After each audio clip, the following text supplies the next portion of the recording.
If your kid wakes you up in the middle of the night and says something feels wrong, you listen. No questions, no brushing it off. I say that because of the house I grew up in. My family had owned it for 3 generations. It sat at the edge of a quiet neighborhood, backed right up against thick woods that swallowed light at night. No street lamps, no nearby houses, just trees and darkness. I was a quiet kid, kept to myself most of the time. I spent nights alone in my room at the far corner of the house. 2 big windows looked straight out into the woods. During the day, it felt normal. At night, it felt like something could be out there, just beyond the glass. I didn't like sleeping in the dark, so I always used a nightlight, always red, no exceptions. It made everything feel controlled, predictable. Then one night, I woke up for no reason, which already felt strange. I used to sleep really deeply back then. I didn't move at first, just lay there listening. The room felt too quiet. No wind, no crickets, nothing. Just a heavy stillness pressing in from all sides. And then I noticed something. The glow felt wrong. I slowly turned my head. My nightlight wasn't red anymore. It was blue. A cold feeling ran straight up my arms. I just stared at it for a moment, trying to process what I was seeing. And that's when something else hit me. The corners of my room looked darker than they should have been, like the light wasn't reaching them anymore. And outside the window, I thought I saw something shift. Not clearly, just movement. Something in me told me not to look closer. Like I really wouldn't want confirmation of what I thought I saw, so I didn't move. I just stayed there, because whatever changed that light didn't feel like it was supposed to be in my room. I don't remember falling back asleep that night. It just cuts to morning. First thing I did was check the nightlight. Red again, like nothing had happened. But it didn't feel like nothing had happened. At breakfast, I asked my parents if they had come into my room. My dad barely looked up and said no. My mom told me I was probably dreaming. I tried to believe that. For a few days, I really did. Then it happened again. Same thing, waking up suddenly. That same heavy silence, that same pressure in my chest like something wasn't right. But this time, I didn't look at the light first. I listened. At first, nothing. Then, a soft sound from my closet. Not loud. Not random. Slow. Controlled. Like something shifting carefully inside there, trying not to be heard. I froze. And then it came again. A little closer this time. More deliberate. I got up immediately and ran to my parents' room. My dad checked everything. Turned the lights on. Moved boxes. Even knocked on the walls. Nothing. Mice, he said. Old house. Happens. But it didn't stop. Next night, same thing. Then again, 4 nights in a row. At that point, I stopped sleeping properly. I just waited for it. That silence. Then the sound. I kept begging them to believe me. That's where my dad snapped. He grabbed my arm and dragged me into my room. Threw the closet door open so hard it slammed into the wall. Watch, he said. There's nothing in here. Then he started tearing everything apart. Boxes thrown out. Clothes ripped down. Toys hitting the floor. Fast. Angry. Like he needed to prove something. Like he wanted the house itself to prove me wrong. My hands were shaking at my sides. Because the sound, it didn't stop. It was still coming from inside the closet. And then he ripped a poster off the back wall. And everything went silent. There was a hole. Not damaged drywall, not a crack. A dark opening, wide enough for someone to crawl through. The edges were rough, broken inward. A cold draft came out of it and hit my face. I remember stepping back without thinking. My dad raised the flashlight. The beam went in and didn't hit anything. The flashlight beam went into the hole and didn't come back out. Not reflected, not scattered, not absorbed, just gone. My dad shifted it once, then stopped trying. The air kept coming out of the wall steadily now, like something behind it had settled into a rhythm. Behind us, my mom spoke. Don't put your hand in there. Her words came uneven, broken slightly, like they arrived in pieces instead of a sentence. Then, scritch, inside the wall. My body jolted before I even understood why, like something inside me reacted faster than thought. My dad froze instantly. And the sound stopped with him. No echo, no fade, just erased. He clicked the flashlight off. Darkness dropped in, but it didn't feel like darkness. It felt like the room stopped updating. Then the light came back on. My dad raised it again. And the beam went into the hole and split. One line forward, one line slightly delayed, like the second version was correcting where the first had already been. I tried to follow it, but my focus kept slipping, like my mind was arriving too late for what my eyes were already seeing. My breathing went uneven without me noticing when it changed. My dad said something under his breath, but it never fully became words. And for a second, the hole reacted before he finished, not with sound, with adjustment. A small inward shift, subtle but real, like the space inside had noticed us paying attention. I tried to step back, but the movement didn't land right. It came late. Like my body wasn't syncing with the decision anymore. And that mismatch stayed.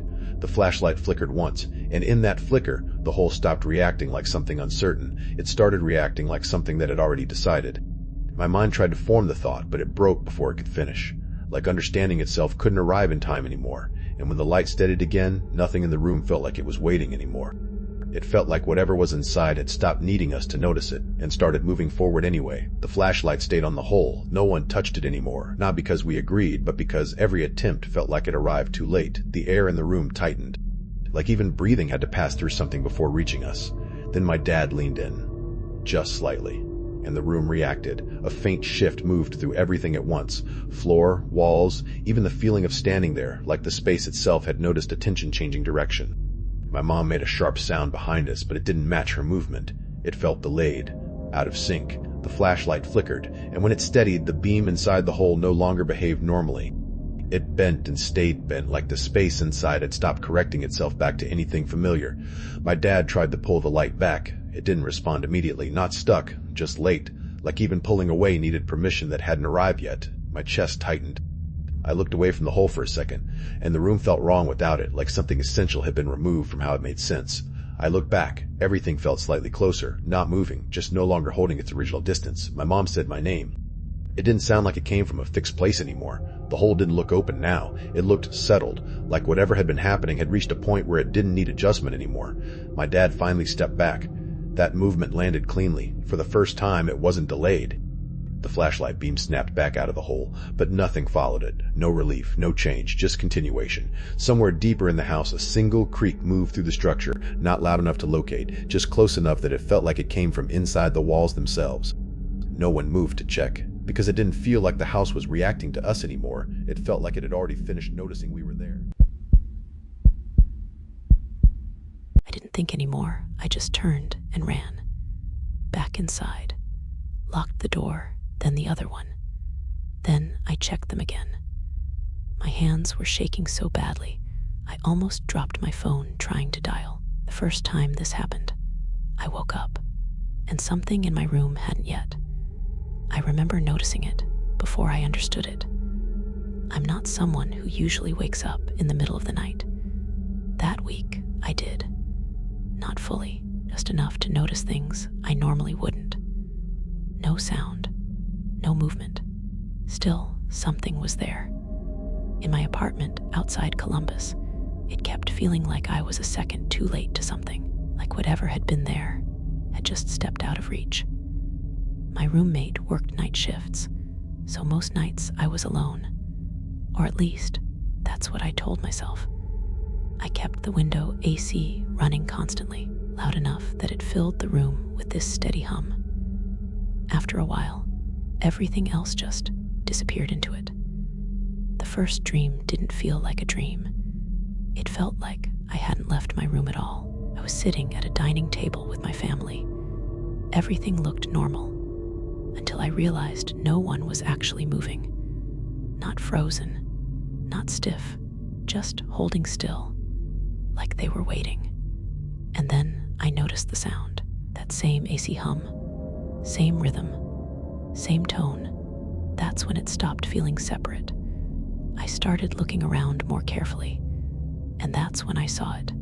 Not in front of me, not where it should have been. It was standing slightly behind someone at the table, just enough that I shouldn't have been able to see it clearly. But I could. Its body moved almost right. That's what made it worse, like every motion landed just a fraction too late, as if it was syncing itself to everything else. Its head tilted, then corrected itself after it already stopped, like it caught its own mistake. I couldn't see its face clearly, but something about it felt specific, not random, not unknown, just not supposed to be recognized. And then one of my family members blinked, slow, controlled, not toward me, toward it, like they were checking if it was still there. That's when the room changed. Nothing moved, nothing shifted, but everything felt quieter, like the moment you stop making noise because you think something else is listening. And then something made a sound, soft, quick, behind me, not part of the room, not part of the people, just wrong. And right after that, the hum skipped, just for a split second. But in that gap, everyone at the table shifted. At the same time, just a fraction. Then still again. I didn't turn around. I didn't didn't move, because suddenly it felt like moving would matter, like I wasn't supposed to interrupt whatever this was. And then I noticed something else. The angle. I wasn't supposed to be able to see that part of the room, but I could. And right as that settled in, something shifted behind me. Close enough that I felt it more than I heard it. I woke up. Same position, same direction, like nothing had changed. My room was completely dark, the AC still running, but the sound lagged, just slightly behind the room. I didn't move. It wasn't fear. It was something quieter and worse, like if I moved too early, something else would notice. I kept staring into the corner of my room, the same corner from the dream, and for a second, the hum dropped out again, a clean gap. And in that silence, something in the room felt midway, not gone, not hidden, just not finished being where it was. The sound came back, but not smoothly, like it restarted a fraction too late. I stayed still longer than I should have. Then, eventually, I turned over, tried to sleep, but the room didn't feel empty anymore. Not completely, not like it used to. And the next night, I opened my eyes and didn't move, because the corner of my room was already taken. I didn't move, not right away. My eyes were open, but I stayed exactly where I was, because something felt off about the timing, like I hadn't woken up first. The room was dark, the AC humming. Normal, but the corner felt wrong. Not empty, not occupied, just like something had just been there, and I was late. I barely slept after that. Morning didn't fix it. It just made everything feel incomplete, like I'd missed something I wasn't supposed to miss. I didn't tell Trish, didn't try to explain it, but all day I kept thinking about timing, about how everything felt just slightly ahead of me. That night, I made sure of something. I closed my bedroom door, slowly, watched it latch, checked it again, just to be sure. I fell asleep. No dream this time, or none I could remember. But something woke me up. Not a sound, not movement, just that feeling again like I was late. My eyes opened, and I didn't move. I looked straight at the door, still closed, exactly how I left it. For a second, I almost relaxed.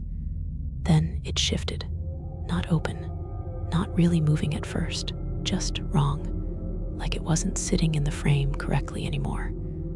A tiny gap, so small I wasn't even sure it was there before. And then it clicked, soft, precise, like it had just finished closing.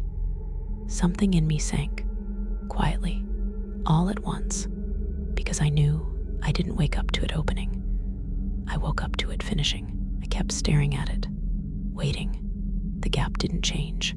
The handle didn't move. Nothing happened. And that made it worse, because it meant whatever touched it was already done.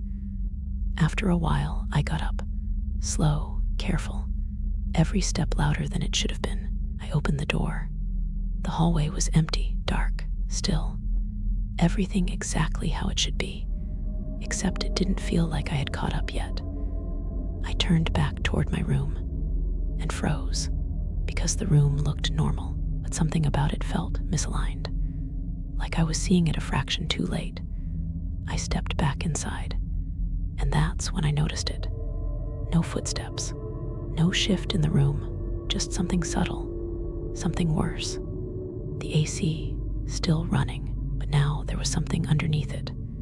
Not separate, not louder, just slightly out of place, like another layer that didn't belong.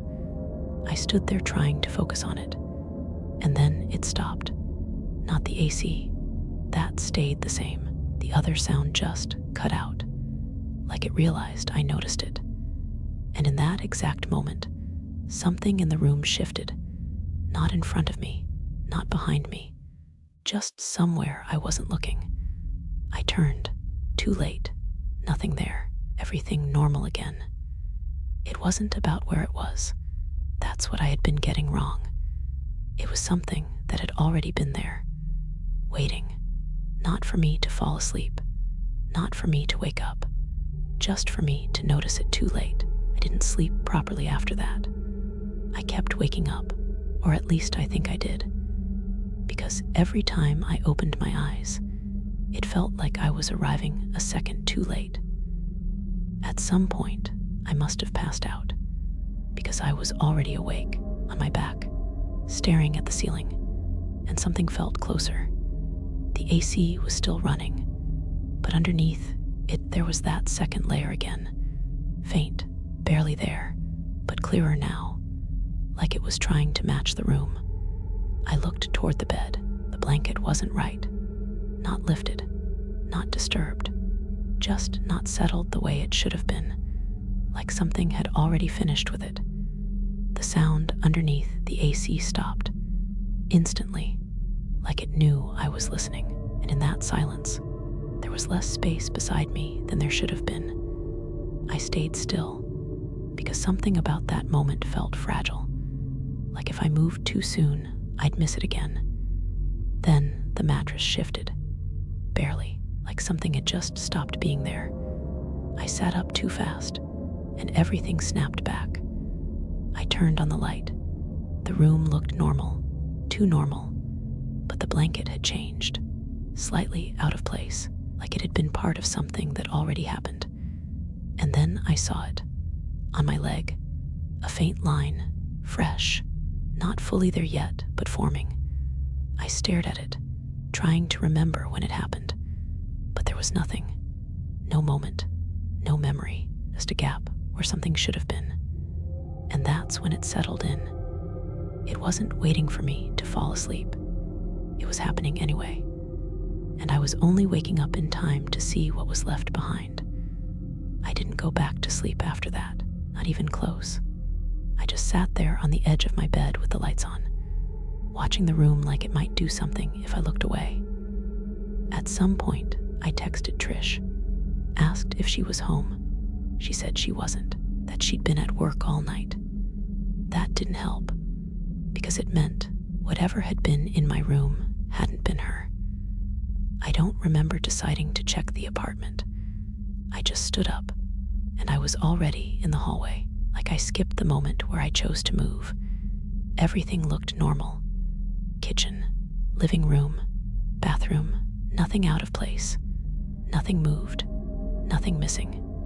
But it felt processed, like someone had already been through it. In the kitchen, a cabinet door wasn't right. Not open, not closed, just slightly off, like it had already finished moving. The AC still filled the apartment, but now it didn't feel alone. And my phone lit up again. Trish, did you leave your door open earlier? I didn't respond. I just stared at it, and then slowly looked up. My bedroom door was closed, exactly how I left it. But something didn't line up, because Trish wasn't home, though she shouldn't have known. I started typing, then stopped, because that's when I noticed it. Not a sound at first, just a break in the room, like something steady had shifted. Then it formed into a pattern. Low, constant, too consistent to belong to the room. I didn't turn around, because I already knew it wouldn't help. This wasn't something new. It was something that had already been there, waiting, not for me to sleep, not for me to wake up, just for me to notice too late. And before I left that apartment, before I grabbed my keys and didn't look back, I realized the pattern didn't stop. It shifted, slightly, not around me, not through the room, like it adjusted. There's a moment I still can't explain, and honestly, I don't trust my memory of it anymore, because everything around it feels normal, but one detail refuses to stay consistent no matter how many times I replay it. I was on my balcony that night, like always, cigarette in hand, same quiet suburb, same dead silence after midnight, the kind that feels almost controlled, like the world just agrees to stop making noise for a while. But something felt off before I even looked. Not fear, more like mismatch, like reality wasn't syncing properly. A passing car in the distance made a sound that didn't quite match its movement, just slightly off. Enough that I noticed it, but not enough that I could explain why. I've been smoking for years, tried quitting more times than I can remember. Even started therapy recently, hoping it would change something. It didn't. Now I just stay awake longer. 2, 3, sometimes 5 in the morning, standing there in that silence like I'm waiting for something I can't even name. That night was no different. Until I looked across the street. My neighbor's house never meant anything to me, just another quiet home in a quiet row.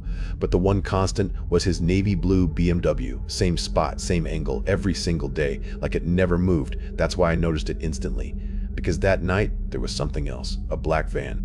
No headlights, no sound, no arrival I could connect to anything real. It was just there, sitting behind the BMW like it had always belonged. And I remember this clearly. I looked away for maybe 10 seconds. Just my phone, just a drag from the cigarette, normal distraction.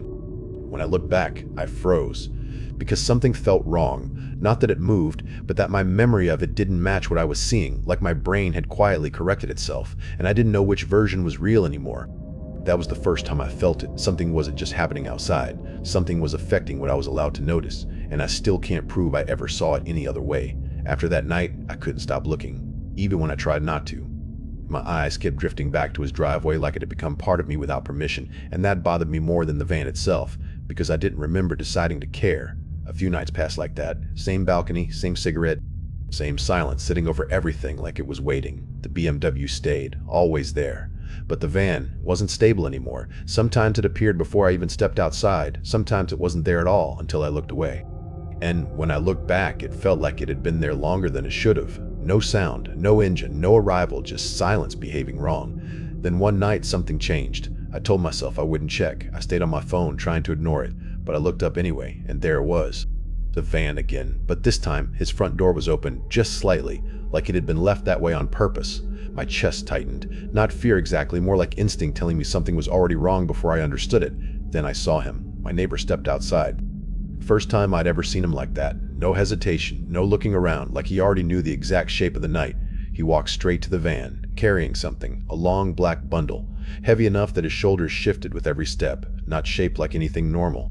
Just wrapped too carefully, too deliberately. He slid the van open and placed it inside, calm, precise, like he had done it before, many times.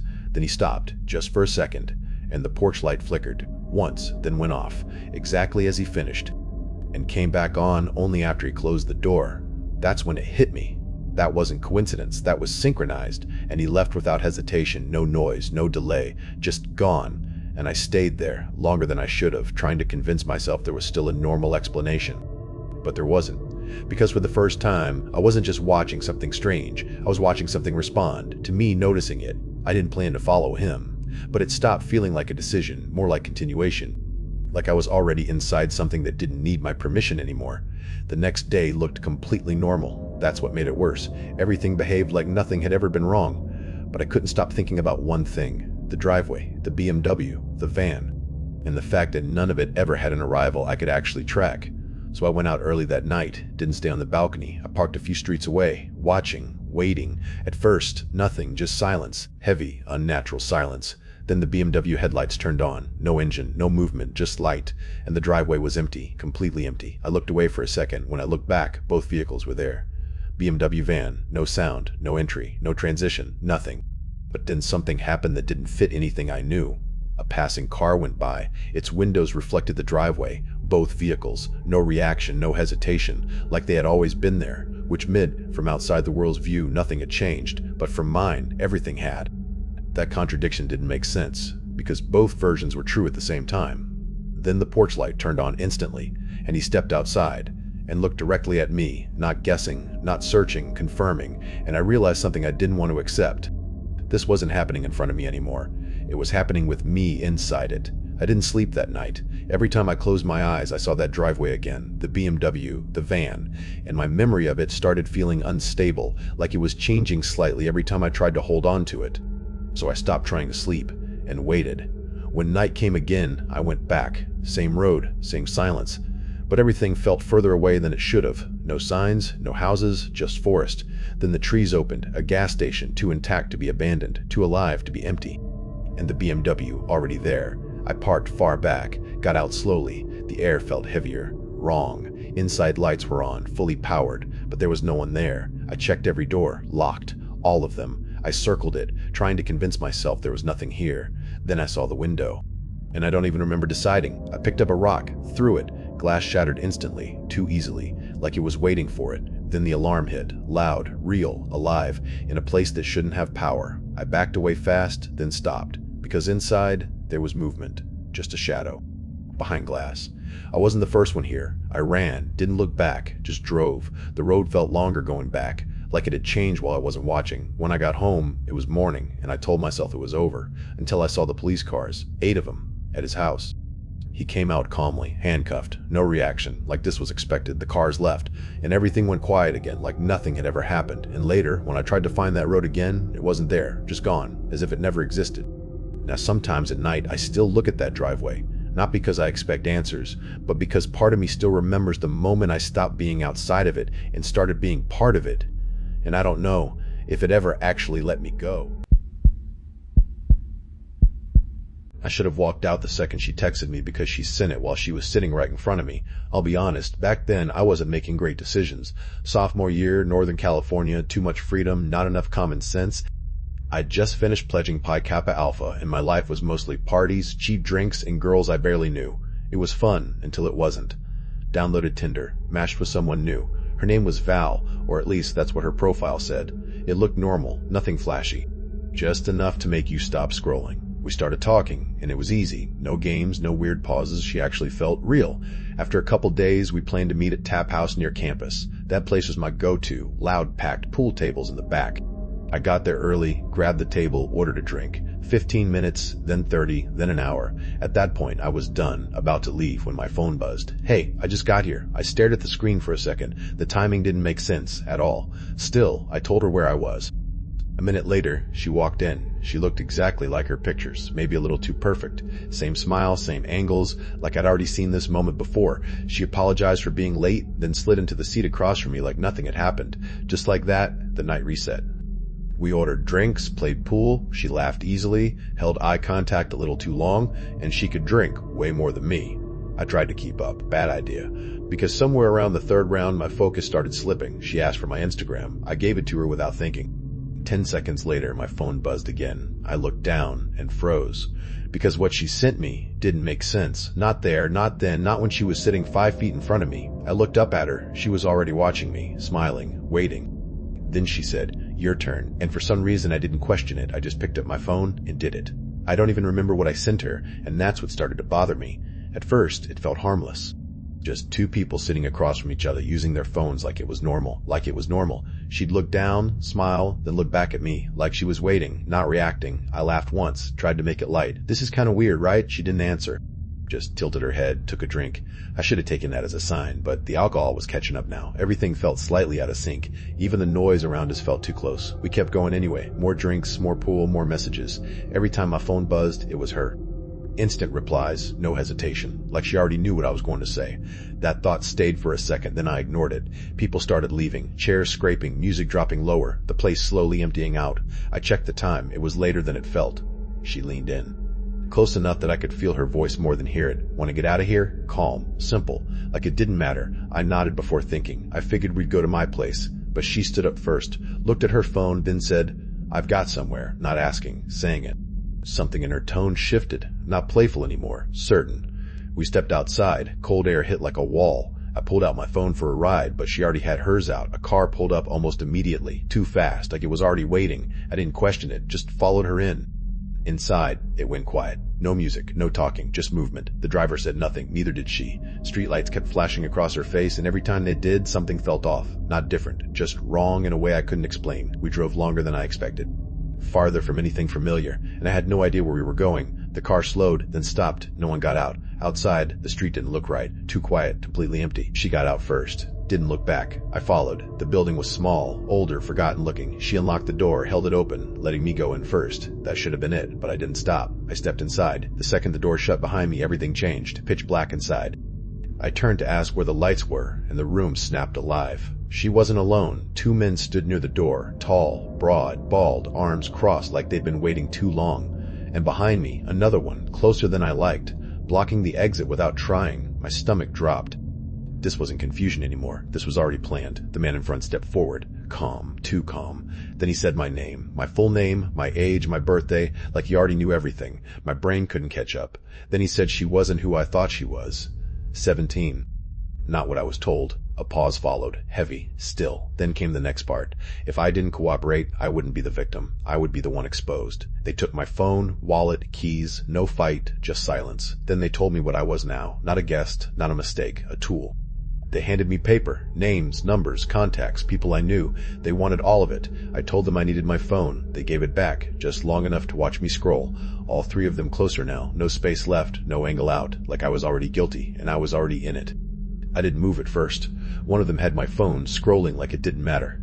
Start writing, he said, calm, like this was normal. That's when I broke. I moved. Not thinking, just reacting. I shoved past him and hit the door. Behind me, movement, a chair scrape, someone calling my name. I didn't stop. I ran. Outside, the air hit like a wall. Cold, sharp, unreal. I ran toward anything that looked less wrong. Streetlights blurred, houses blurred, everything felt distant. Then I saw a house with lights on. Normal lights, warm lights. I don't remember crossing the yard. Just pounding on the door. Hard. Too hard. 911 wet now. They let me in. I called. Told them everything I could. Police came fast. Faster than I expected. I tried to lead them back, but when they went inside, there was nothing. No people. No setup. Nothing. Just an empty place that looked wrong in a way I couldn't explain. Later they said gang-related, but nothing ever stuck. No arrests, no names, nothing. Years later, I still think about it. Not what happened inside that room, but how fast it disappeared after. Like it was never supposed to stay real. Like it never happened at all. The first time someone knocked on my door, they didn't say a word. I had just moved out from my first real job. New town, quiet street, small, 1-story house with a narrow driveway and a porch light that buzzed before it turned on. It felt safe, at least at first. I'd only been there a couple weeks when it happened. That night, I was alone, half watching TV, not really thinking about anything, until I heard it. 3 slow knocks. I froze. I glanced at the microwave clock, 10:32 p.m., too late for anyone to be knocking. No one should have been at my door. I stood up slowly and walked toward it. Each step sounded louder than it should have in that quiet house. The closer I got, the more it felt wrong. I stopped a few feet from the door. Hello? My voice sounded too loud, like it didn't belong in that space. I waited. Nothing. No footsteps. No voice. No shadow under the door. Just silence. I stood there longer than I want to admit, listening for something. Breathing, movement, anything. But there was nothing. Or at least, that's what they wanted me to think. I didn't open the door. I told myself it was nothing. Wrong house. Kids messing around.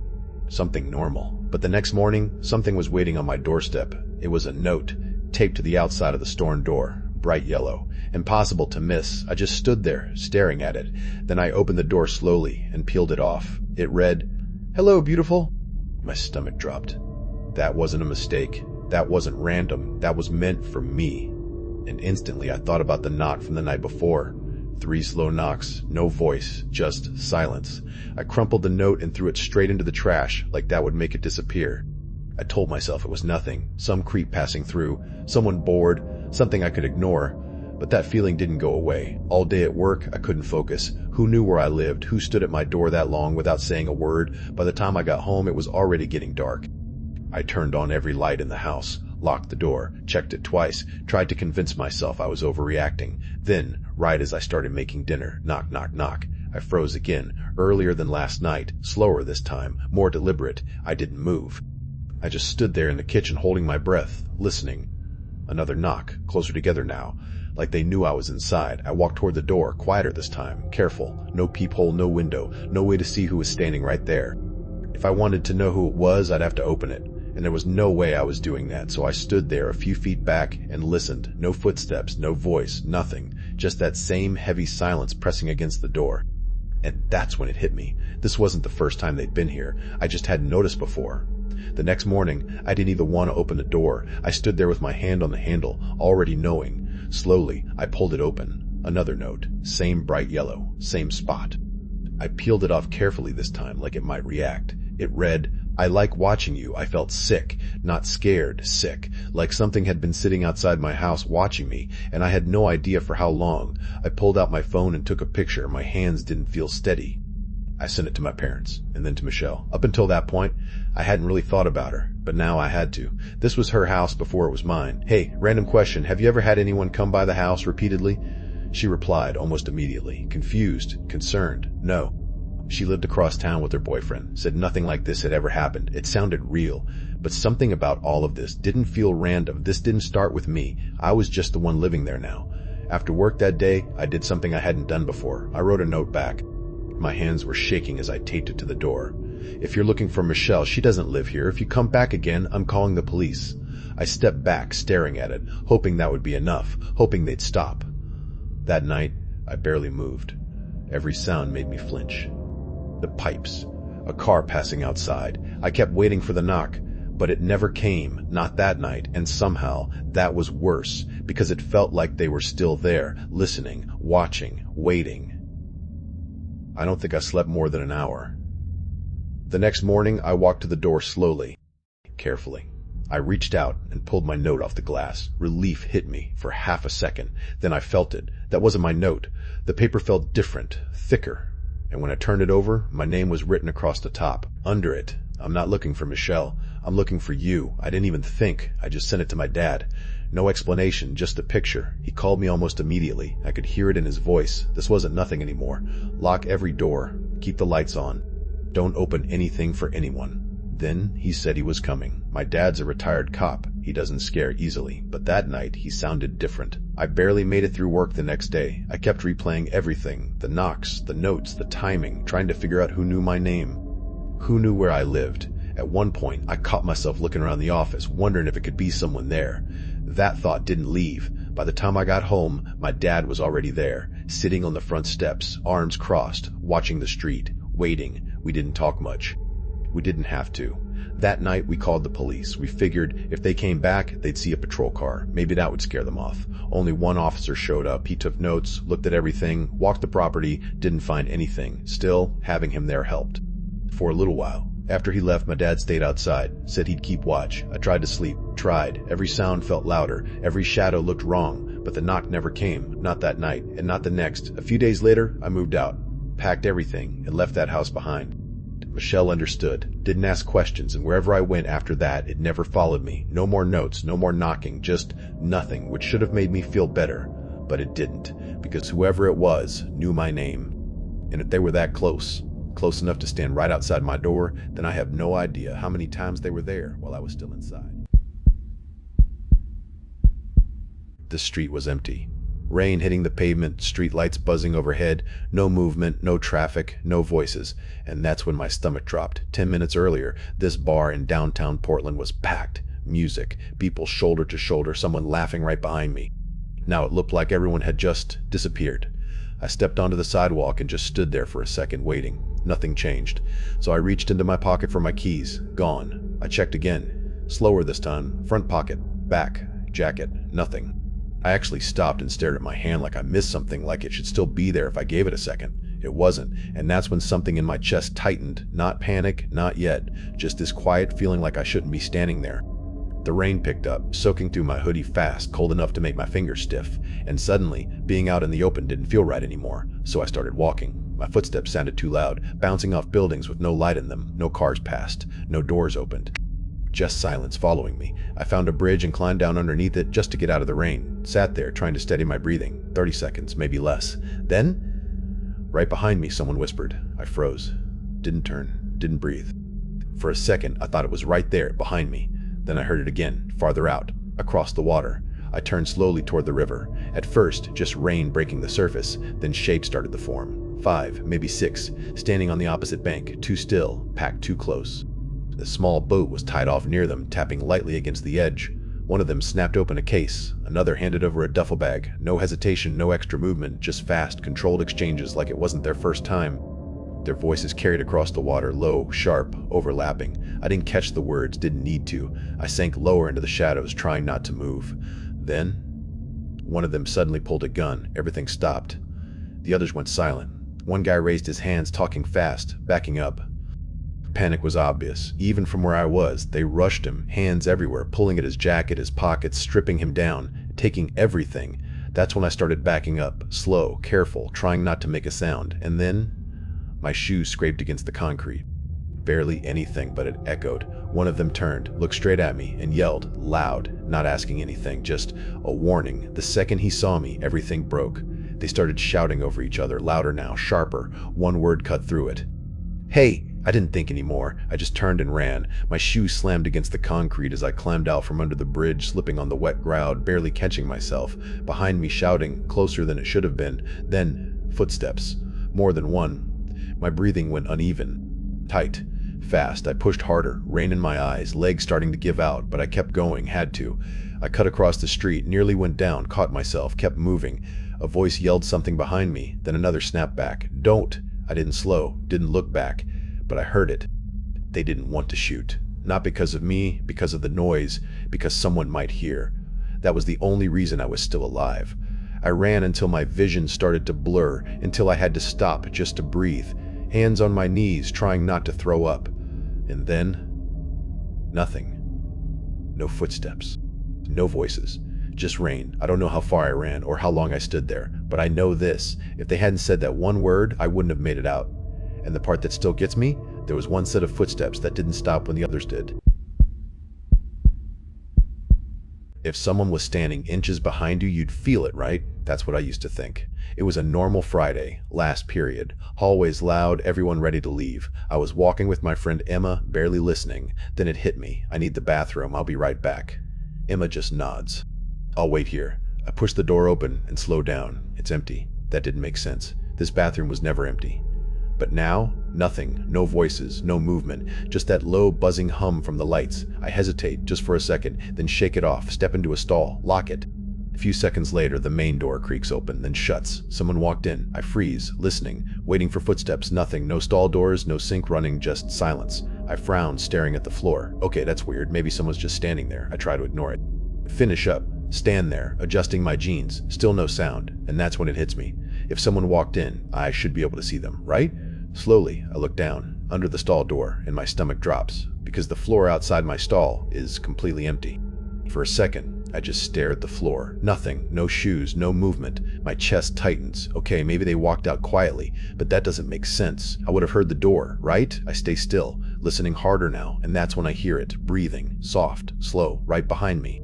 Not outside the stall, inside. I freeze. Everything in my body just locks. I didn't hear the stall door open. I didn't hear anyone come in. But that sound, I don't turn around. I can't. I just stand there, staring at the door, trying to convince myself I'm imagining it. Then, the bathroom door creaks open again. Voices. Emma, hey, are you almost done? And the second I hear her, the breathing stops. Just gone. Like it was never there. I don't wait. I yank the stall door open, step out fast, heart pounding. The bathroom's empty. Completely. No one at the sinks, no one near the door, nothing. I rush out. Emma's standing there, but the second she sees me, she freezes. Her face changes instantly, confused. Then, disturbed, she looks past me, right over my shoulder, and takes a small step back. Wait, her voice drops. Who was that in there with you? My stomach drops. What are you talking about? I say it too fast. Emma doesn't answer. She's still staring past me, like she's replaying it. Then she looks at me, serious. I came in, like, 2 seconds before you walked out. My chest tightens. What? I thought I needed to go, she says, but when I walked in, I saw your stall. She hesitates. And there was someone else in there with you. I shake my head immediately. No, there wasn't. There was, she says. I didn't see their face. The door was closed. My heart starts pounding again. Then how do you know? Because of their shoes. That hits me, hard. They were standing right behind you, she says quietly, like really close. I feel cold. No, I say, that's not possible. I looked.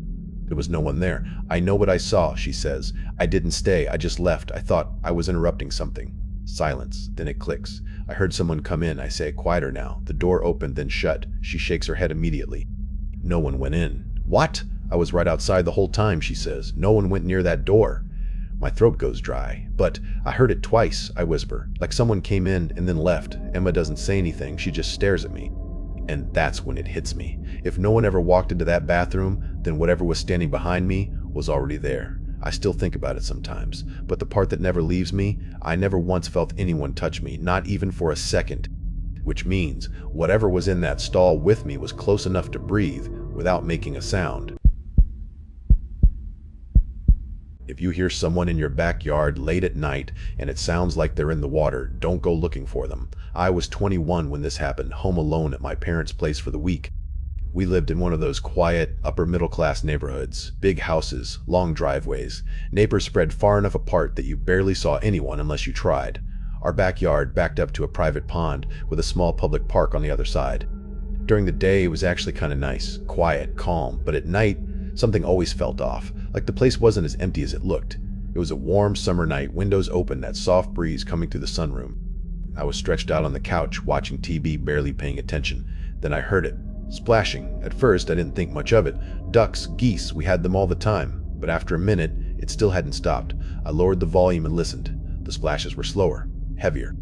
Not random like animals. Controlled, like someone moving through the water. I leaned closer to the window, trying to hear it better, and then I heard it. Humming. A man's voice. Low, steady, way too close. My chest tightened. I didn't move. Someone was out there, in our pond. And that's when it hit me. Whoever was out there wasn't trying to stay hidden. They wanted to be noticed. I didn't think. I just moved. I slid open the sunroom door and stepped out onto the deck, staring into the dark backyard. You couldn't really see the pond at night, just a flat stretch of black, but I could still hear it, water shifting, and that humming, slow, calm. Like whoever was out there had no reason to rush. The air felt colder than it should have. That's when it hit me. This wasn't public water. Every house along the pond owned a section of it, which meant this guy wasn't lost. He was trespassing. I backed inside and reached for the switch. For a second I hesitated, then I flipped the deck lights on. The moment the light hit the yard, everything stopped. No splashing, no humming, just silence. The kind that feels wrong, like something just froze in place. Whoever it was had seen me. I just stood there, staring through the glass, trying to catch any movement, but there was nothing. Just the light hitting empty grass and the dark edge of the pond. For a second, I thought I saw something shift near the waterline, but when I focused, there was nothing. I tried telling myself it had to be a neighbor, even though no one ever swam out there, especially not at night. I locked the door and turned the lights back off, and that's when I realized something I hadn't thought about before. With the lights off again, I couldn't see him anymore. But he could still see me. I stayed there, just staring into the dark. Then I heard it. A soft sound right outside, on the deck. My stomach dropped. I backed away slowly, not taking my eyes off the window. Every instinct told me to turn the lights back on, but something about the silence stopped me. Like I didn't want him to know where I was. I reached for the remote instead and shut the TV off. The room went completely dark. For a second, I couldn't see anything. Then I heard it, breathing, heavy, slow, right outside the glass. Not near the pond anymore, right there. My chest tightened again. I didn't move. I don't even think I blinked. I just stayed there on the couch, completely still, trying to make myself invisible. I thought I could make out a shape against the glass, but I wasn't sure.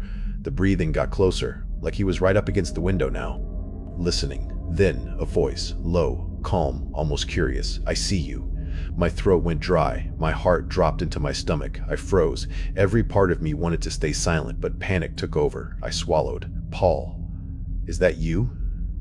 My voice didn't even sound like mine. For a second, nothing. Then I heard movement. Bare feet stepping away across the deck. Slow, unhurried, like he knew I wasn't going anywhere. I stayed frozen long after the sound faded, because something about that voice felt wrong. Not angry, not rushed, just patient. I don't know how long I stayed there, just listening, waiting for the sound to come back. It didn't, and somehow that was worse. After a minute, I forced myself up. My legs felt shaky, like they didn't really belong to me. I grabbed my phone and started texting my family, anyone who'd answer. My dad replied first. Turn the lights back on, check outside. I just stared at the message. I didn't want to, but I also couldn't sit there all night wondering if he was still out there. So I went to the kitchen, grabbed the biggest knife I could find, and walked back to the sunroom. I flipped the deck lights on again. Nothing moved. No sound. No one. I stepped outside slowly. Each step felt deliberate, listening for anything. The deck looked empty at first. Then I looked down. Wet footprints. Barefoot. They stretched across the wood faint now, starting to dry but still there. Proof. He'd been right here. Close. Too close. I found myself following them, each step tighter than the last. They led toward the side of a deck, toward the railing, and then they stopped, at the railing, like they didn't leave. I stepped closer and looked over the edge. And that's when I saw him, just the top of his head. Eyes, forehead, barely visible over the edge from below, watching me, waiting for me to look. The second our eyes met, my chest locked up. He moved, gone, slipping back into the darkness underneath the deck.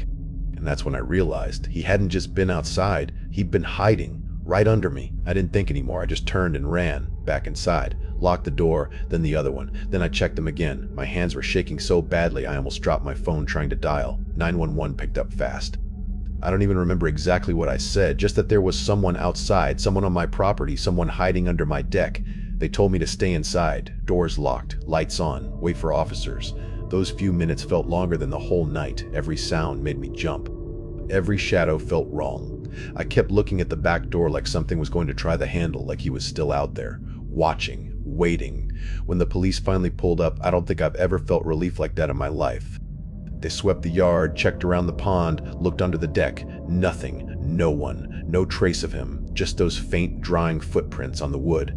They asked questions. Did we have problems with anyone? Any neighbors acting strange? Anyone who might have a reason to come out here? I kept saying no. Eventually, they left, and the house felt quiet again. Too quiet. I shut every window, turned on the AC, and locked every door twice. I didn't sleep much that night.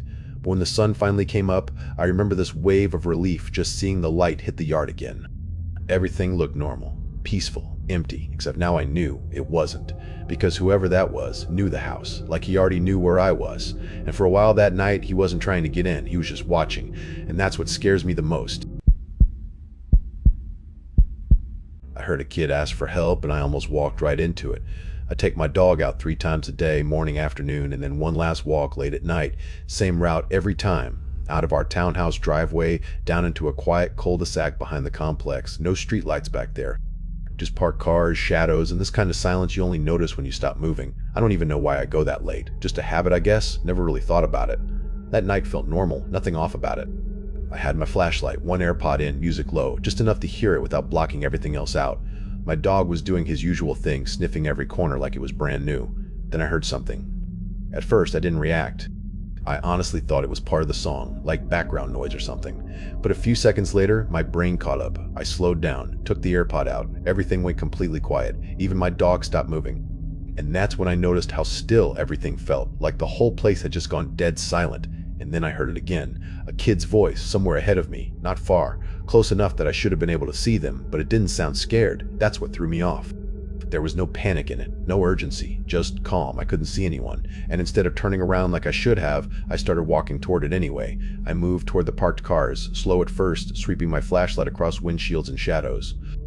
The lot was packed. SUVs, pickup trucks, all squeezed tight enough to block the view between them. Every step felt louder than it should have.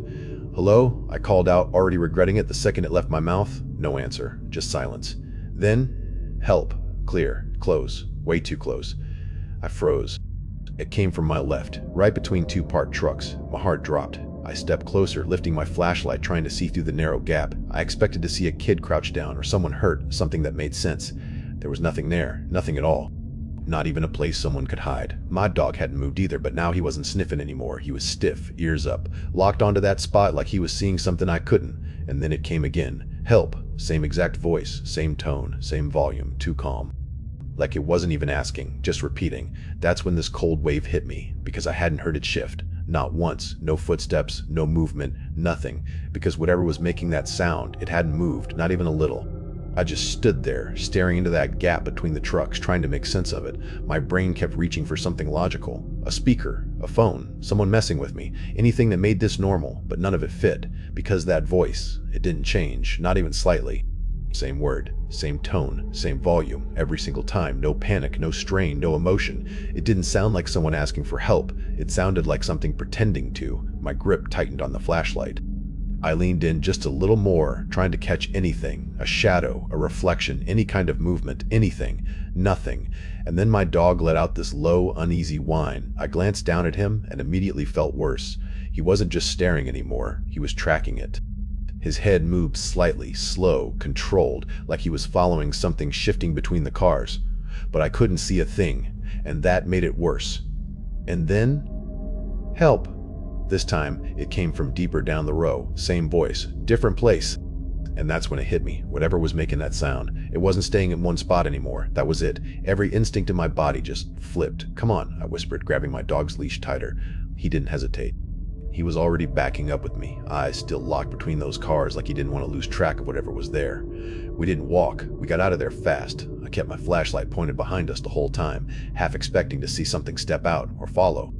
I didn't know what I thought I'd see, but I didn't want to turn my back on it. Nothing did. But I didn't feel alone, not even for a second. We made it back inside, and I locked the door faster than I ever had. Checked it twice, then again.